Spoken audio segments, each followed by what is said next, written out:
those unions. Yes. Teachers power. The government has today constituted a sector working group to review laws, policies and regulations governing ICT, telecommunication, technology and broadcast. The group, whose mandate will last for 6 months, will be chaired by Professor Timothy Owalo and Phyllis Migwi as vice chair. It will have over 30 members drawn from various professional bodies, media practitioners, private and public sectors, as Shadrach Miti now reports. The unveiling of a 34-member information, communication and the digital economy sector working group on policy and legislative reforms will undertake a comprehensive policy review within the ICT sector and make recommendations that will lead to policy, legal and legislative reforms in various areas that fall under the mandate of the Ministry of Information, Communication and the Digital Economy. While inaugurating the group, ICT and Digital Economy Cabinet Secretary Eliud Owalo said the government has identified several instruments that need reform intervention in light of changed and changing realities. There are very many facets to digital economy. There's a lot that needs to be put in place, and I think a lot of the people that I had mentioned in the room, we will need to work together so that we are actually engaging and building that structure that actually lays the foundation. We shall consult the sector as much as possible and even the public to make sure that we come up with something that will truly transform this country. Again, significant changes in technology have taken place over the last 25 to 30 years.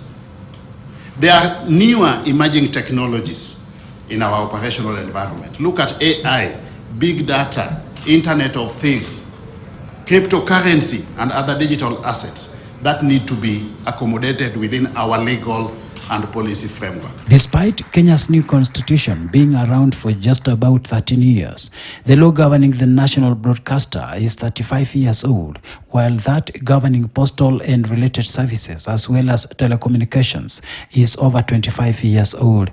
In justifying the much-needed reforms, the CS argued that the present legal framework has evolved over the past 35 years, with Kenya Broadcasting Act of 1998 being the oldest piece of legislation within the ICT core mandate. We are very glad to be able to support your endeavours here with expertise as well as will be required through the working group that has been now set up.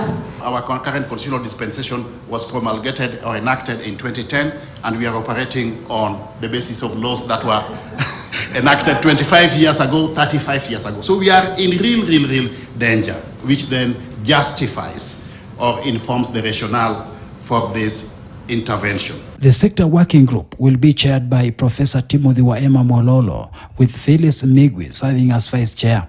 Other members are Kenya Editors Guild President Zubeida Kananu, Tom Mushindi, Churchill Otieno, Dennis Itombi, Agnes Kaleke Nguna, David Nzioka, Hannington Gaya, Carol Mandi, Judy Munyenyi, among others. We expect that at the tail end of this exercise, you will submit to us an information, communication, and digital economy sectoral review report, together with an implementation matter. And then, of course, the draft policy, legislative, and any other proposals emanating therefrom or incidental thereto. The team has been given 6 months within which it will collect views from the public and sector players, compile and recommend on key policy, regulation and legislative reforms needed in the new digital and ICT dispensation. Shadrach Miti, KTN News. Hundreds of residents of Samburu